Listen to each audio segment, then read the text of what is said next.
Hello, intrepid explorers of the internet. You know, life can be pretty scary sometimes.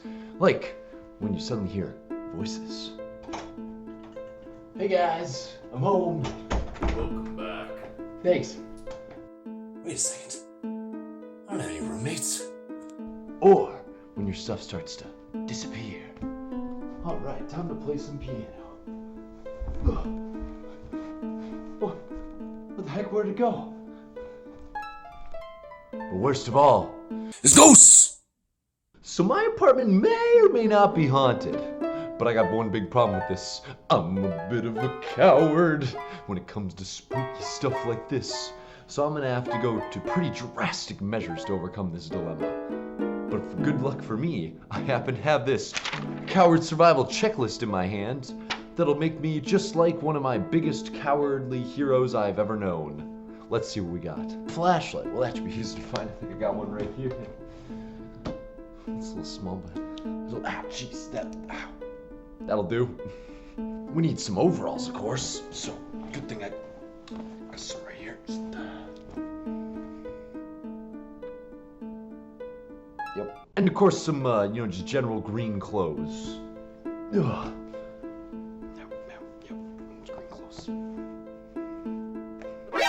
Okay, so now I just need to say the magic words to make my costume come together. Let's go! Oh yeah, it worked! Now if only there was some way to test my bravery.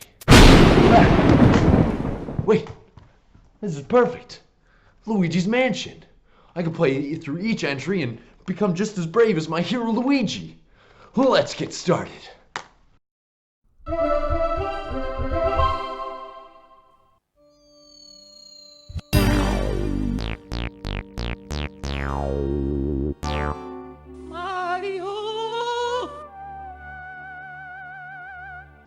Poor Luigi. His whole shtick is that unlike his courageous brother Mario, he's just a spineless coward, which was established in the Luigi's Mansion series. This poor sap of a guy has had to live in his brother's shadow this whole time, but now he has to go into spooky mansions too. I mean, can you imagine the luck of this man? It's just the worst for Luigi. But today we'll be looking through each Luigi's Mansion entry and see where they improved and unimproved as they went along in the series, and see what the future holds for Luigi's Mansion. And maybe I'll gain a little bit of courage along the way as well. The Luigi's Mansion series started in 2001 with a game for the Nintendo GameCube called Luigi's Mansion. It was a launch title for the system, which was pretty uncommon, as usually Nintendo's consoles started with a Mario game. I mean, just look at this list. One of these things is not like the other. One of these things just doesn't belong. Is Luigi! For some reason on the GameCube, they decided to switch it up. And instead of putting a Mario title on, we got a Luigi title. So, that was pretty neat. And Luigi was finally out of his brother's shadow and on to an even darker shadow of a haunted mansion. At the beginning of your adventure, you'll already begin to notice that this isn't your standard Mario adventure, as the tone of the game is entirely different. Gone are those bright and colorful worlds with peppy music. Gone are the happy Goombas danced around to the tune. Instead, we are greeted with scenes of silence to raise the suspense. Enemies are invisible, and heart-pounding music reflects the dread of the situation.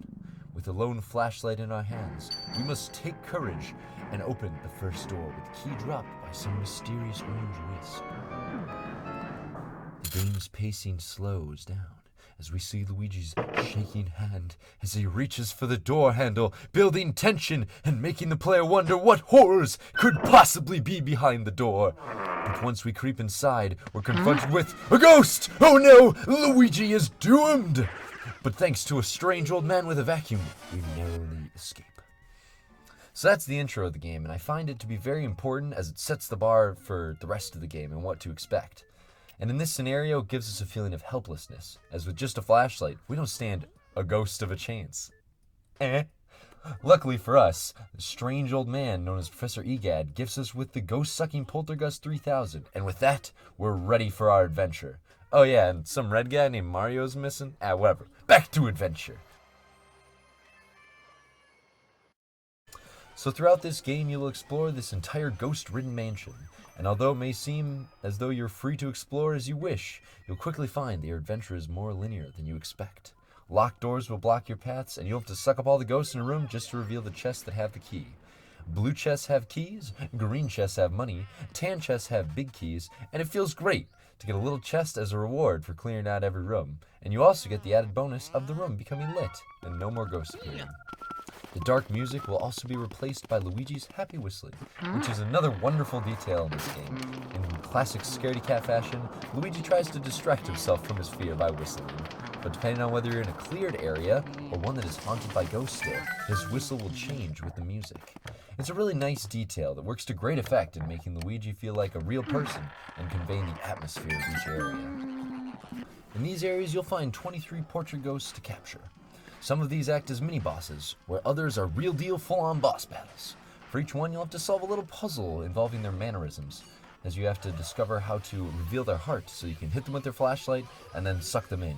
And if you can suck them all in one cycle, meaning that you flash them and then suck them and never get thrown off, you'll get way more pearls, resulting in a lot more cash. It's a nice little reward for being like a higher skilled player.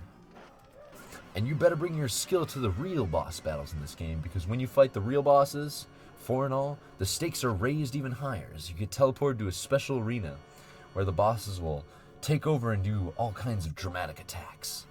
These portrait ghost encounters make up the core of this game and forces the player to think in creative ways to capture them.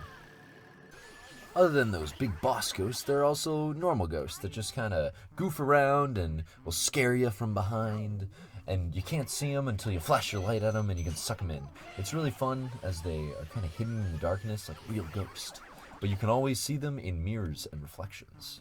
And lastly are the boos, which are the cause for this whole adventure. Apparently the Mario Bros have offended the boos for the last time, and this is their big move in retaliation. The boos broke into EGAD's lab, they freed all the portrait ghosts, and they brought back the mansion overnight, all as a trap to capture the infamous Mario Brothers. And this game explains that they grow stronger in numbers, and fortunately, you only have to fight one at a time, for the most part.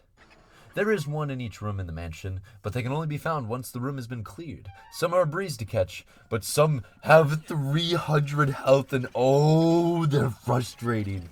They can go through the walls, meaning if you don't catch them on your first go, they will keep escaping into adjacent rooms and hallways, and sometimes the rooms they go into are locked, or you haven't unlocked it yet, so you can't get into them, and they're really hard to keep track of. And then there's this ice floor area, and you just, I can't get back here, you stupid, And despite struggling with these boos, they are one of the rewards the game gives you for backtracking. And the game mostly progresses along a linear path, but rewards the player with money for exploring, which is completely optional. But if you get a lot of money and you explore a lot, you'll get a rank at the end of the game based on how much money you got, which was enough motivation for me. And the controls in this game are pretty great, with the R trigger sucking up ghosts, and use of both sticks for movement. The analog stick will control Luigi, and the C stick controls where the vacuum's pointed. And it's super satisfying to control once you got down, when you pull backwards on the stick in the opposite direction of the ghost to get that extra damage that you need to suck them in. But this game is relatively short, so you only have a few hours to hone your skills. But despite its length, it's a classic through and through, and created a wonderful new Nintendo franchise. But we wouldn't know what that franchise would even have for us for another 12 years. Well, after that wonderful adventure with Luigi, I think I'm ready for some ghost hunting of my own. What was that? Let's go get him.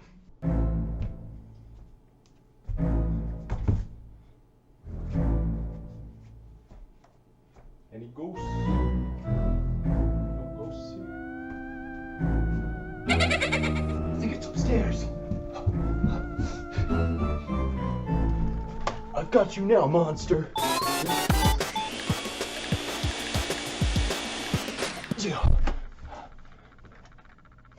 I got him. Well, he didn't stand a ghost of a chance. What? I've already used the ghost. I'm out of ghost puns? That was the only one I had. Well, whatever. It's fine. We sucked up the ghost, we saved the day, and as long as there are no more ghosts, we'll be good to go. So let's move on to Luigi's Mansion, Dark Moon. Luigi's Mansion Dark Moon came out on March 20th, 2013 for the Nintendo 3DS, and was one of my most anticipated titles for the Nintendo 3DS.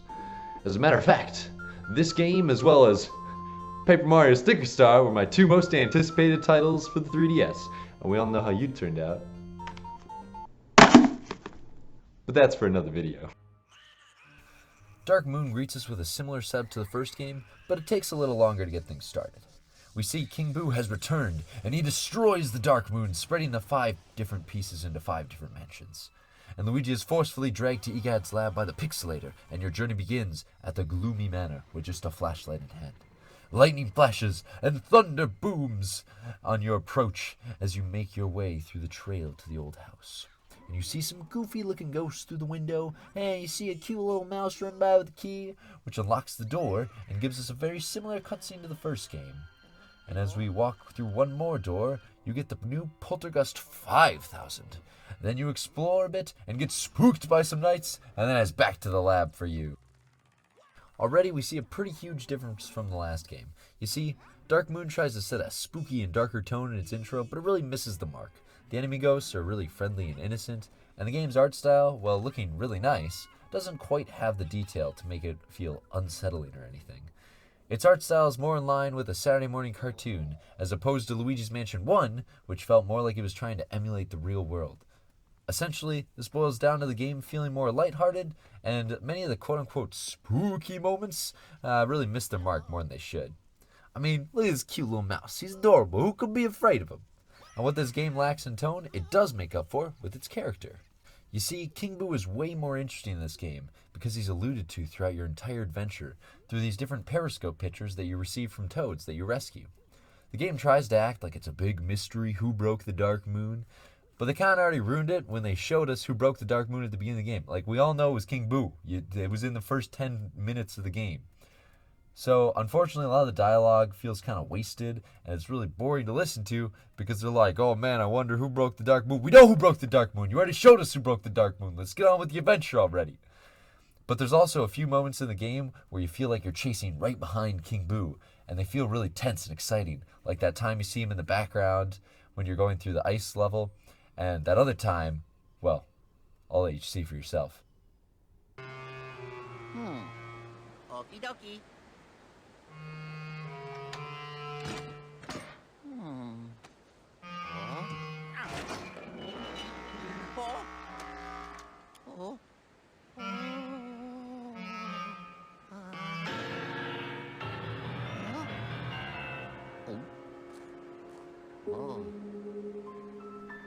Ooh, it gives me chills. Oh, it scares me every time. It's so good. But hey, that's just the intro of the game. Let's get down to the real action, the gameplay. So as you may have noticed, I said that in the intro you get sucked back to the lab. And well, you better get used to getting sucked back to the lab, because it's gonna happen a lot. Because this game is mission structured. Unlike the previous title, which was just a linear adventure exploration game, in this one, you're sucked back to the lab every 15 or so minutes after you finish a specific mission. This changes the feel of the game immensely, and in a developer interview with Nintendo Life, the game's supervisor, Yoshihito Ikebata, explained the reasoning behind this, stating that by making it so that it was separate mission structure, players could play the game for a short period of time. This does make sense, as the handhelds are generally meant for pick up and pick down play, but in my opinion, in this case, I think it really hurts the game as a whole. A lot of the freedom of exploration is sacrificed, as you can't explore many rooms freely and are instead locked to certain areas until you complete certain missions. And I should say that you can explore the mansions in their entirety, but you can only do that once you complete all the missions. And at that point in the game, you've been led by the nose by the developers into each room, so there's no really new rooms to discover. Instead, you'll just find a couple gems and maybe a few collectibles along the way. And it really doesn't feel as good to explore the whole area once you've already been through it once. That's what a second playthrough is for, not a first playthrough. So in my opinion, designing the game like this definitely hurts the game more than it helps it. So next, let's talk about the content of these missions. And oh my gosh, way too many of these missions are the same thing, where you just go and collect an item, or you defeat one bad guy to get an item. You look at your map, you got a waypoint, you go from A to B, and you suck ghosts along the way. This brings up another thing that bothers me in Dark Moon. The room designs in this game. They just aren't that memorable. I can remember countless rooms from the original Luigi's Mansion, like the Star Room, the Baby's Room, the Spooky Graveyard, the Rooftop, but in Luigi's Mansion 2, since you're just going to a waypoint on the map, most of these rooms are just obstacles in your way, instead of a destination on your journey. In Luigi's Mansion for GameCube, there's all kinds of rewards you get, and every room gives you a form of chest and the safety of the room once you beat it. But in Dark Moon, the door just gets unlocked and you keep moving forward. That's it. The game's missions are very linear, which is a good thing because it allows the developer to make some interesting scenarios for the player to experience along their journey. And sometimes this works really well, like exploring the dungeon underneath the treacherous mansion, or the long descent into the icy depths of the secret mine, or that moment when the map disappears when you fall into the ancient ruins underneath the clockwork. But these are just like 3 experience out of like 100, leaving the other 3 mansions to be really mostly collectathons. Fortunately, all these mansions lead up to something that is very exciting for all of them: the bosses. Many mansions revolve around getting an item that lets you access the boss, which is fine, because acquiring an item of great importance feels really good when you play a game. Unless the whole mansion is just 5 missions of chasing around a key. I'm looking at you, Forest Mansion! You stop that! I don't like chasing Polterpup, it's boring! But yeah, many of these bosses are very imaginative and even come off as creepy. They're all fought in different ways, like the ice boss that you have to burrow underground to fight in this little minecart kind of area, which reminds me a lot of the final boss of Metroid Prime, but you know, not quite as hard or quite as interesting. And the only nitpick I have with these bosses is, why do all the bosses use the exact same attack pattern once they're in possessor form? Like, the start of the boss is really interesting, and then once you like stun them, you do the exact same thing every time. It's really frustrating. It just would have been really cool to see him like evolve a little bit over time instead of using the same move every single time you stunned him. But that's just a small thing. And then we got the regular ghosty baddies like the Greenie, the Creeper, the Hider, the Glob, and another big red muscle head. What is it with modern media and making all their muscle heads red? I mean, they did it to this ghost, they did it to Knuckles, they did it to Raphael. What have you done to my child? Poor Raphael. So sad. But anyways, like I mentioned earlier, these ghosts are goofy and they're fun to watch, and relatively easy to defeat, with little variation in how you fight them. But fighting them can be quite fun as they tweak the combat to fit the DS. So you can't just shine your flashlight on the ghost to stun him anymore. You gotta charge up a strobe bulb and then give a big flash to the ghosts, and it'll stun a ton of the ghosts in the area. You press that R button like normal, and you suck them backwards with the control stick, and then you'll see this bar charge up. And if you press A when it's full, you get the Super Suck, which does massive damage to ghosts. And outside of combat, we have a new ability called the Dark Light, which lets us find invisible objects that are hidden by booze. It's a neat little mechanic that makes it feel like there's always something more to find in the mansions. So with 5 mansions in this game to explore, it'll definitely be longer than Luigi's last adventure. The mansions are more or less hit or miss, but the Gloomy Mansion and Treacherous Mansion in particular are the best evolution of the classic Luigi's Mansion, where you'll explore a 2 to 3 floor mansion with hidden passageways, trap doors that connect rooms and floors in more ways than simply stairs or doors. And the Cold Mansion stands out as the best linear mansion, as it doesn't overstay its welcome with only 3 smaller exploratory missions with varied environments and a difficulty spike with stronger ghosts, and it lastly introduces these cool portal things that let you teleport yourself around between objects and rooms. And these portals also return in the Treacherous Mansion for some of the best puzzles in the game. So the game kind of flows like this. We got good, good, great. Alright, I'm feeling pretty brave. I've taken out a ghost or 2, and you know, I got my trusty little vacuum here, so no matter what shows up, I'll be ready to go. What was that? Huh. I swear I heard something up here. Must have been nothing.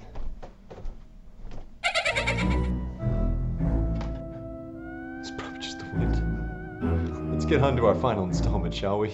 Lastly is a game that just came out recently, Luigi's Mansion 3 for the Nintendo Switch.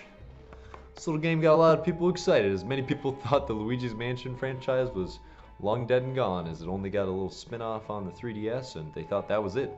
That was the siren song of the series. But nah, it came back, and in full force. So let's see how Luigi's Mansion 3 stands above the others. Or below, who knows? It's not like I've already played it twice. Luigi's Mansion 3 begins us off by showing our mustachioed man enjoying a relaxing car ride with his cute new pup to a vacation resort that he's been invited to. Probably nothing suspicious with that. We explore the lobby and get checked into our beautiful room and promptly fall asleep. Suddenly, A scream pierces the night. We awaken, only to find our friends missing. And is that King Boo? Oh no, the hotel manager has colluded with our worst enemy, and we narrowly escape, becoming our painting ourselves. After exploring a few rooms with only our flashlight to protect us, we luckily stumble upon the Poltergust G00 and save Egad from a painting on the ballroom, which was fortunately kept on the lowest floor of the mansion. And with that, our quest begins. However, that intense tension that started the game out is where most of the atmosphere this game has. Because much like Dark Moon, Luigi's Mansion 3 shies away from the more darker tone and more realistic tone of the first one, and goes for a much more light-hearted speed. Throughout my journey, there were several moments where I felt drawn in, and I would jump out of my seat in fright. This one in particular got me good.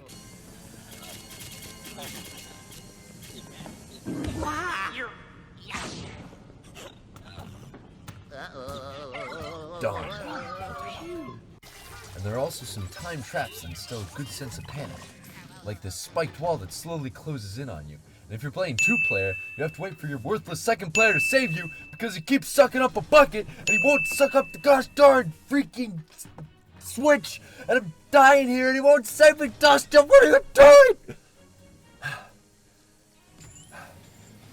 I enjoyed the overall spookiness of Luigi's Mansion 1, but a more easygoing romp, other than some of these more exciting moments, through a fun haunted hotel is pretty good too. But let's talk about this hotel romp, shall we? So the hotel layout offers for some unique experiences, as instead of offering one singular large mansion for you to explore, you explore many isolated floors that aren't connected in any way except for the main elevator, which is a great disguise for a loading screen. Each floor offers a different theme and a unique experience to match. And a good way to look at these floors is kind of like even smaller versions of Luigi's Mansion Dark Moon mansions. So, we started with Luigi's Mansion where we had one mansion, then we went to Dark Moon where we had 5 mansions that are all a little bit smaller than Luigi's Mansion, and now we have Luigi's Mansion 3 that has 17 floors that are all smaller than Luigi's Mansion Dark Moon mansions, and they're all unique and, oh gosh, my words. Yeah, so essentially what I was saying is that they're tiny mansions that are even more condensed than Luigi's Mansion Dark Moon's mansions. Whew. And these floors are great, as they allow Nintendo to show off a large variety of themes without feeling like they're sacrificing too much gameplay. So there's this cool sewer system where you have to navigate on an inner tube duct around sharks and spikes, or my personal favorite, the pirate floor, where you get to explore a pirate shore and raid a pirate ship.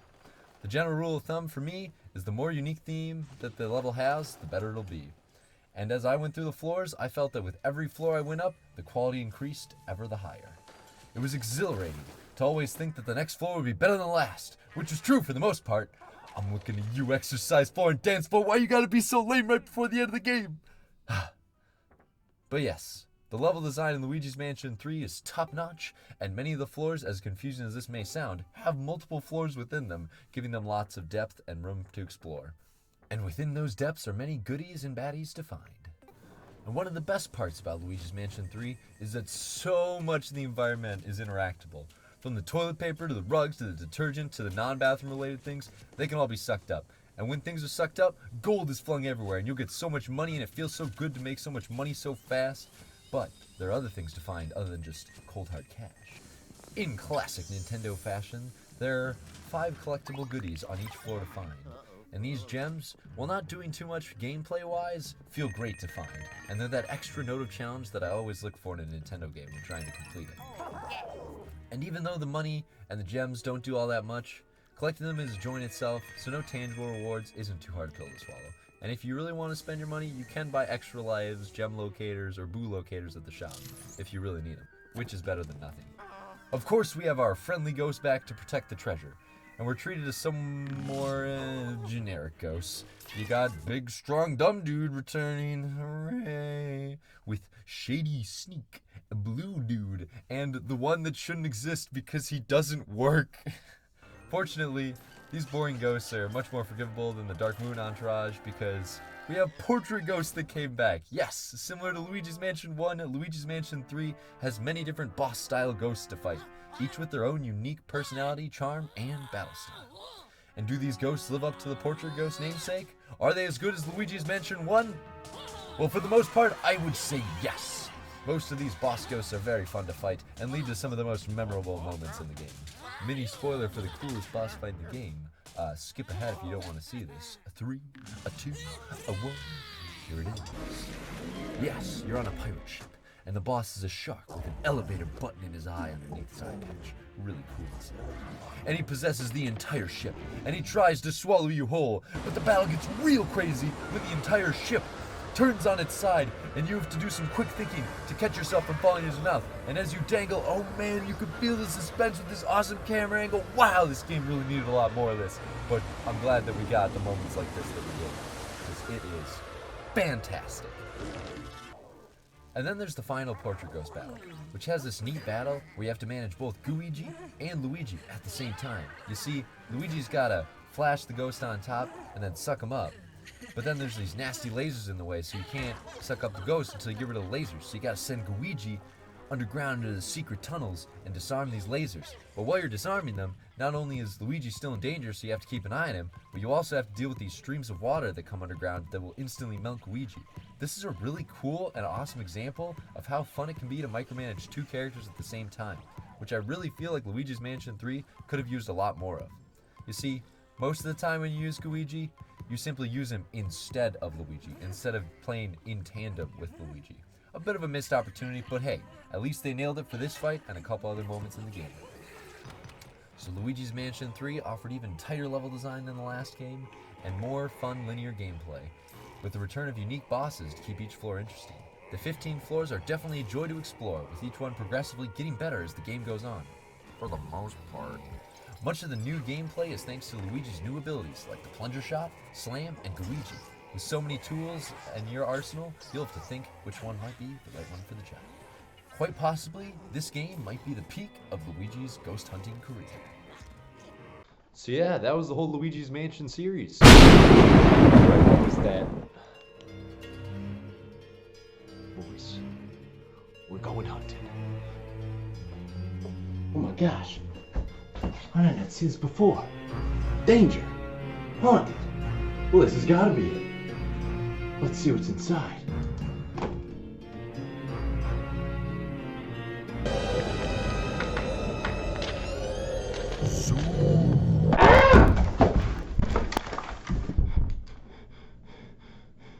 We're not going in there for a long time.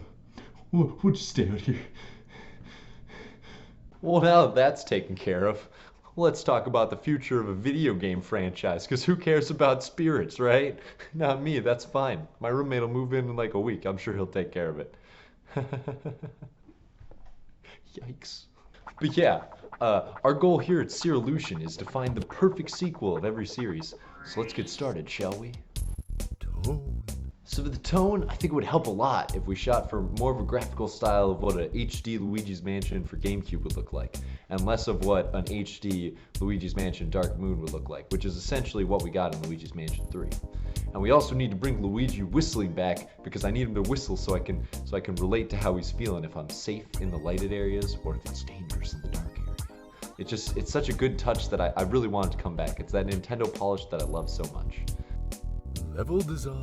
Many different unique areas are good, but I'd kind of like to see Luigi's Mansion take a more Castlevania approach to things, where you're exploring one large mansion and you can go up and down and all around, and there's all kinds of trap doors and secret bookcases that flip you around that lead to different areas. I mean, areas can still have a theme. I think that's really important, but it'd be way cooler if you could explore these areas with a little bit more freedom and kind of get lost in the mansion instead of staying so safe and just going on a straight line.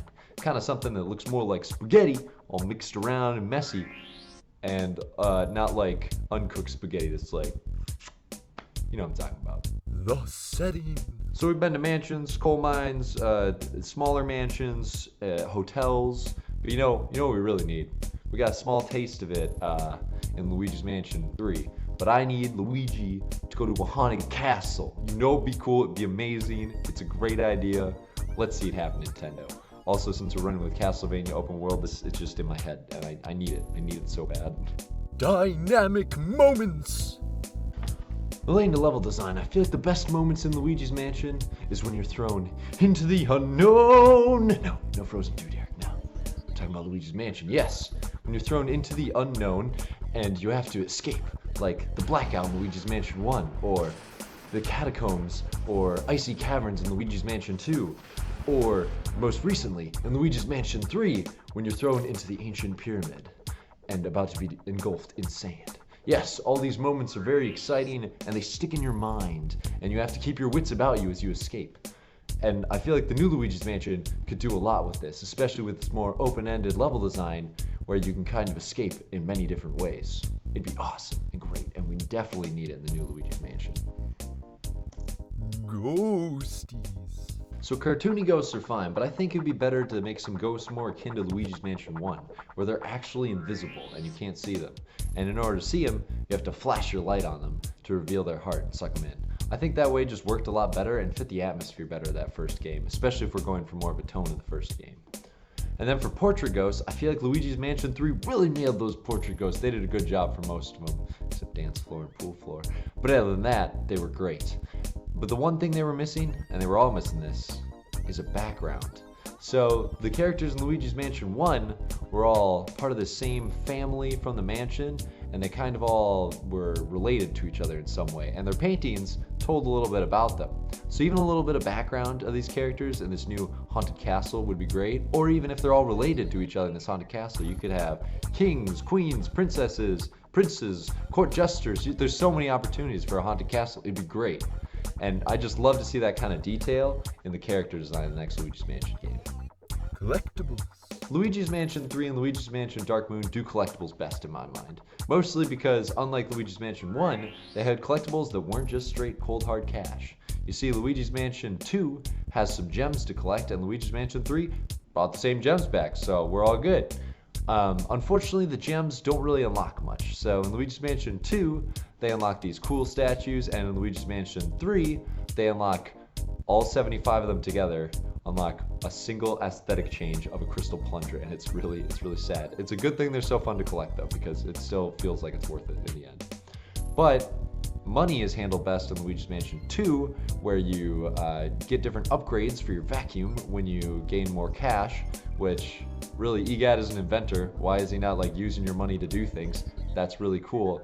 We need like a Luigi's Mansion skill tree or something. That'd be amazing to actually like spend your money on something other than a rank. It was really disappointing in new Luigi's Mansion to just have a simple store and not be able to really do anything with your money. That was kind of sad. I really like it when EGAD like actually use his inventorness to create you something new. That'd be awesome. Multiplayer. We just got our first taste of big multiplayer, especially co-op, in the newest Luigi's Mansion 3. But it really missed the mark, as I talked about earlier, because you don't really play as Luigi and Luigi at the same time. There's no micromanaging. You just kind of send out Luigi, he does his thing, you come back as Luigi, and then you switch back to Luigi. That's all there is to it. Like, on the shopping room floor, you just play as Luigi the entire time. I was player 1 and my friend was player 2, Luigi, and I literally didn't do anything the whole floor until the boss. I might as well have just gone and made a sandwich. It was real bad. But yeah, if they can make it so you work in tandem together as Luigi and Luigi at the same time, switching back and forth, that makes for some really cool gameplay in co-op and in single player. So Luigi's Mansion side mode, like the Scare Scraper and the new minigames in Luigi's Mansion 3, have always kind of been okay in my book. Nothing great. The Scare Scraper is pretty fun, I think, with friends. It's good to goof around. There's not quite enough variety, I feel, through the Scare Scraper that warrants much replayability. And the minigames, I can't even convince people to play with me because they look so bad. And I played a couple of them, and they're not as good as the Scare Scraper. They're just very, very okay. They're like pretty basic Mario Party minigame level, but without as much polish as Mario Party minigames. So that's kind of a bummer. But yeah, if they could have better multiplayer, I would always love it. But they are releasing DLC, so maybe that'll be better? I don't know. I don't really think Elvis, Luigi, and a couple more minigames is going to fix the multiplayer of Luigi Mansion 3, but who knows? Maybe I'll check it out. I probably won't. It's going to be like $30. No thank you. Story. Okay, so since I keep talking about Castlevania in this video, all I could think of when I'm thinking of story is no more King Boo. At least until the end, and we have a different villain in the way But now I'm just thinking Castlevania, cross Luigi's Mansion, Dracula and King Boo team up together to take down Luigi, but you also have Simon Belmont on your side, and why'd they have to make this cool Smash Bros. Trailer when they announced Simon Belmont? Now I just want Castlevania Luigi's Mansion, and I can't stop thinking about it. It'd be so cool. I don't know if it'd be a good story, but you know, I'd play the heck out of it, and I think everyone would lose their mind collectively. It'd be great. And that, my friends, is the perfect sequel to Luigi's Mansion 3. I hope you enjoyed this video, and I hope you enjoyed my opinions. And if you disagree with them or would like to comment on them, I'll see you down in the comments below. If you want more of this content and more Serilution, I'll be looking at another wonderful Nintendo franchise next time. And hopefully it won't be like 4 months until the next one. I don't know how long the last one came out. It was a while. But look forward to that, and subscribe if you enjoy my content, and hit a like on the video. And I will see you around.